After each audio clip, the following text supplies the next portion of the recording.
Hey there, I'm Mark, in affiliation with Spectrum Pulse, and outside of Drake, it's the calm before the storm, and this, it's Billboard BREAKDOwn. I don't remember. So this is where I would say we're approaching the summer doldrums, or at least a quieter run in the Hot 100, but from what I can tell, we're probably getting a triple album bomb next week, in between Clips, Travis Scott, and Justin Bieber, so this week's more of a quiet stopgap. And thank God for that, the next 3 weeks IRL are gonna be insane. I don't need longer than average Billboard Breakdown episodes on top of all that, but we do have an interesting story that very nearly got to number 1, but before we get there, our top 10, where Ordinary by Alex Warren held that number 1 due to strength in all channels, including a truly ridiculous radio margin. And that matters because I think our big new debut at number 2 expected he would get the top spot and is rather salty he didn't. What Did I Miss by Drake at number 2 took the top spot on sales and streaming. In a different time with Drake's name recognition, that would be enough. The radio push has started, but not fast enough. Nowhere near enough to beat the margin.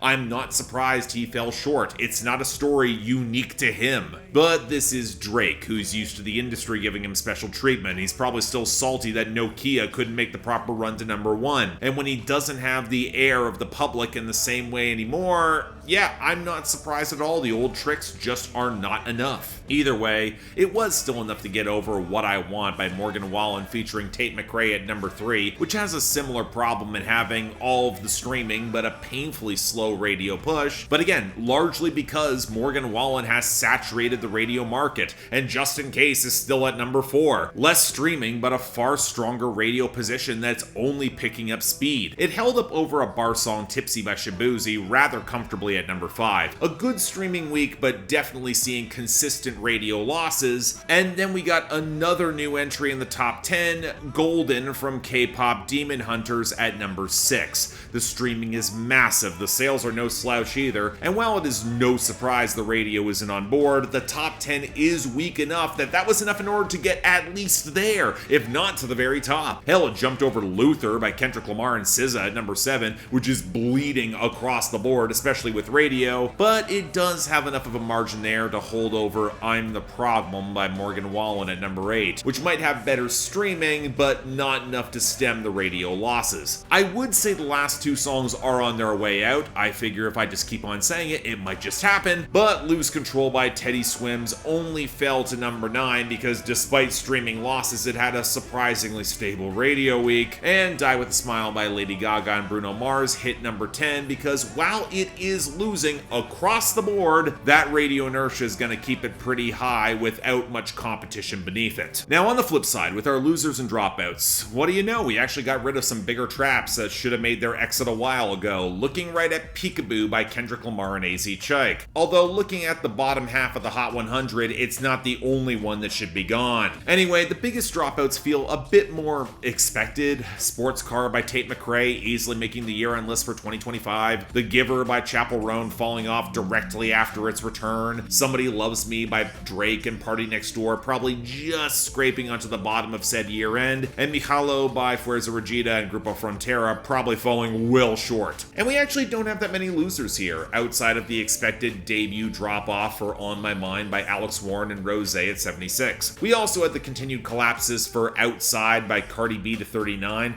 Not a good sign. Maybe you should have capitalized on the momentum that you had 4 years ago in order to put out that sophomore album or something. And Latina Forever by Karol G at 91. Finally, 20 Cigarettes by Morgan Wallen ebbed back to 49. One of many songs he still has lingering around. I have no problem if it just continues falling off. What might be more intriguing though are our returns and our gains, because we had a surprising number of both, although in the former group I would struggle to see much logic beyond a fair amount of country that's clawing its way back. Somewhere Over Laredo by Lainey Wilson at 89, Hands of Time by Eric Church at 93, Don't We by Morgan Wallen at 94. Then we had Revolving Door by Tate McRae at 97, as it looks like radio is finally getting on board behind it. And then from Spanish language markets, we had Por Esos Ojos by Fuerza Regida back at 100, and Nueva York by Bad Bunny leaping back to 66. But the big story is that we got a song for the 4th of July leaping onto the Hot 100,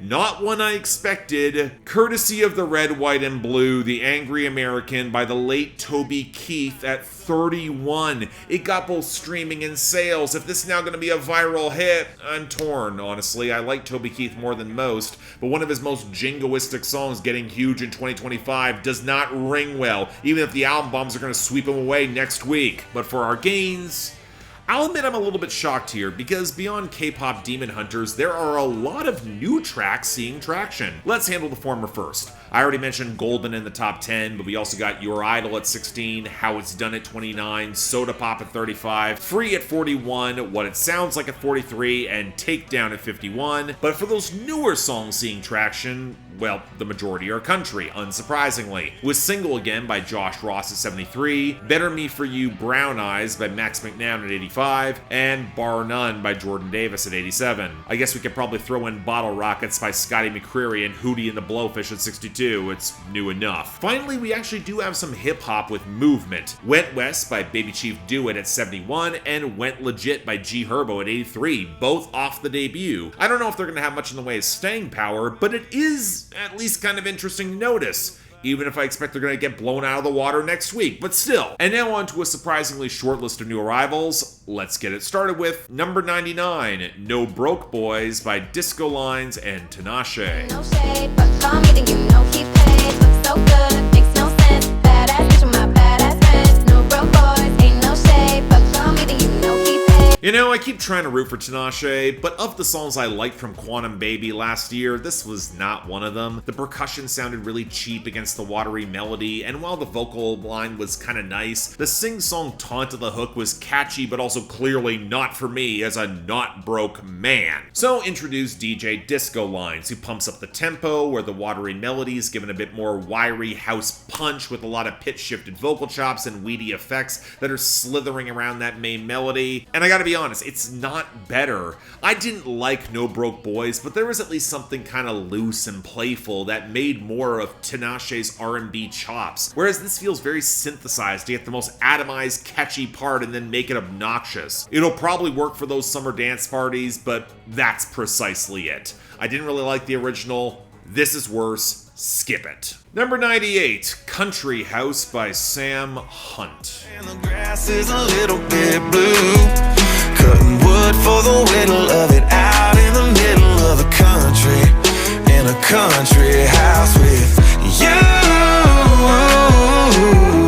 Look, just my goddamn luck. I was talking about Jordan Davis last week and highlighting how he broke away from Sam Hunt's influence, and look who's right back on the charts. Albeit with the song from April 2024, because that's how long it takes for this shit to chart. And shit is apropos, because naturally we got the twang of the acoustic guitars and the atmospheric pedal steel behind these painfully dated trap skitters, where there's nothing close to a mood forming for this song at all about Sam Hunt settling down to live in an old-fashioned country homestead with you. And look, there's no shortage of songs with this theme, but they at least try to evoke some desire for traditionalism, not grabbing a drum machine and trap beat I thought we left in late 2018, which doesn't complement any of this, especially when you can hear traces of crickets in the backing production. It's by no means the worst thing Sam Hunt has ever done. That's a low fucking bar after Southside. But if there's a song that feels both dated and pointless coming from him, it's this. Skip it too. Number 96, Illegal by PinkPantheress.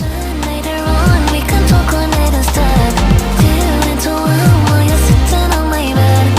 Good later on, I can feel shame in my head. I feel a little bad not being as excited as I want to be that PinkPantheress is now charting on her own, because Illegal is a good song. It's breezy, it's catchy, it rides that auto-tune cooing and the opulent sense behind the breakbeat really well. And I like the concept where she is dissing the whole concept of weed and getting high, cutting into its expense and paranoia and the come down, and how a bad trip can really screw you up. Full disclosure, despite being Canadian and it being legal up here, I don't really care to smoke that much. I wouldn't turn it down, but it's not really for me, and if you grain out where time and space then breaks apart in the middle of a Father John Misty concert that quite frankly didn't quite obscure how he should be playing more songs from I Love You Honey Bear, well, okay, that's just a hypothetical. Really. Now, as such, while I absolutely get the sentiment of this track, it doesn't quite punch as strongly for me as someone who doesn't smoke. I just can't quite connect as much. And given how breezy it is, and how Romeo was right there on Fancy, which would have been a better single, just kind of washes over me. Certainly a good song. I'm just not gonna call it great. That's all. Number 86, Takedown by JEONGYEON, JINYO, and CHAEYOUNG. Take it down.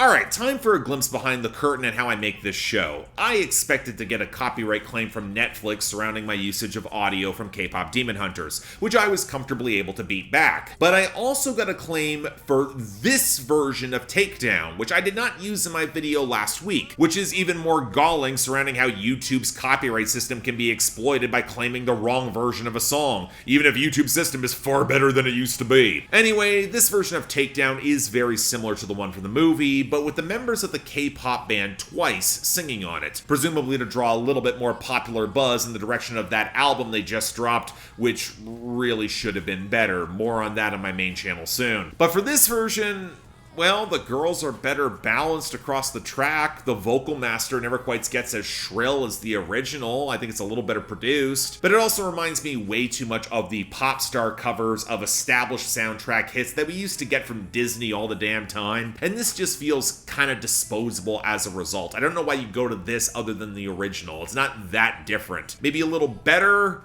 but given that I didn't really care for the original that much, doesn't give me much here either. Move on. Number 53, River Washed Hair by Bryan. You can get your guitar out to sing. We'd sing CCR, Jersey Giant, don't look back in anger, or anything but Bruce Springsteen. So I had to check this myself. It's not from a new upcoming Bryan album. Quite frankly, I've got no idea if that's even on the table, given the rumors that he was retiring, but is also still on tour internationally, with this being from a short self-produced EP that he released tied to his London concerts. And I gotta be honest, there isn't that much to it. The sharp harmonica keening against the gentle acoustics and the touches of pedal steel, and Bryan's husky voice running through memories of a late night summer party. Old good times where he's yearning to return and just make it all better, even if time's passage makes that all the more difficult to really conceive. Now, initially the song sparked some controversy because it referenced a sweet girl with whom he'd like to reconcile, where some were trying to connect it to his ex Brianna Chicken Fry, where Bryan was quick to correct them and say it was not referring to her, he's talking about someone who was sweet. That led to a really obnoxious back and forth. But with the lack of a hook and the meandering conversational flow of the lyrics as he misses his late mom and feels so lonely, averse to fame, I get the impression that Bryan would rather just venture back to indie country obscurity than do anything more, especially since selling his catalog for hundreds of millions of dollars. As such, it feels awfully low-key, kind of a haggard snapshot of time. But for what it is, I actually think it sticks the landing. Decent little song, pretty good. I'll take it. And finally, number 2, What Did I Miss by Drake. How did it feel? Can't say it didn't surprise me. Last time I looked to my right, you niggas was standing beside me. How can some people I love hang around pussies who try me? Let's go. There are 2 ways to engage with this song. Either on its own, completely divorced of any larger context as the lead up to his next album called Iceman. God, that title was awful and revealing in current times, and still functionally impossible to engage of outside of context because he deliberately references so much of said context, or with the knowledge that Drake is currently suing his own label UMG over losing his beef with Kendrick Lamar in catastrophic fashion. But I'll try to be fair, because on its own, this isn't bad. There's a decent melody on the hook here, and the mastering is sharper around the horns, before we get to a beat switch with what sounded like a sample of The Weeknd, but it's actually from this German singer, Ivan Kukakali, and Drake can still flow pretty well when he wants to, especially on that first verse. And you know, the question of the hook is also self-directed. He is looking at his allies and his crew to try to identify whom he might have missed among those fake friends who could have betrayed him, where folks are now calling this his villain arc and striking back against anything and anyone who gets in his way, with the second verse having the shots thrown at Rick Ross and LeBron James. But this is where we have to take that larger context in mind, mostly the inability for Drake to take a loss or grow or reflect from it, but also how he's trying to treat this as so nonchalant when he's suing his label. I don't buy that he doesn't care about how much people like or don't like him, or that he can't put his hand on the scale anymore, and that kills any sense of menace. We've seen who you are, Drake, when you took the mask off. Moreover, as someone who spent way too much time following Drake's beefs, you can't absolve yourself of culpability or feign like everyone was sweet to you in public but were really just backstabbers. Some of us have been here the whole time. You know that too, Drake. Now, granted, I've been on the record saying that Drake's refusal to learn or grow from his mistakes post-2024 has really made his music hard to swallow. And while outside of the context, it's fine, I guess, it's also not that special. I don't think it's a great lead-off single, and the context makes it an exasperating eye roll, especially as every move makes every line in Euphoria hit that much harder. And I honestly don't need to say more. It's fine. Let's move on. And yeah, that's our week. Not a long one, but the best and the worst, they fall out fast, with Zach Bryan just snagging the top spot for River Washed Hair. Illegal was close, I'll admit it. And Country House by Sam Hunt is the easy worst. Next week, we got Clips, Justin Bieber, Travis Scott. It's gonna be a lot. Stay tuned for that. But until then, I'm Mark. You're watching Billboard Breakdown, affiliated with Spectrum. And I'll see you.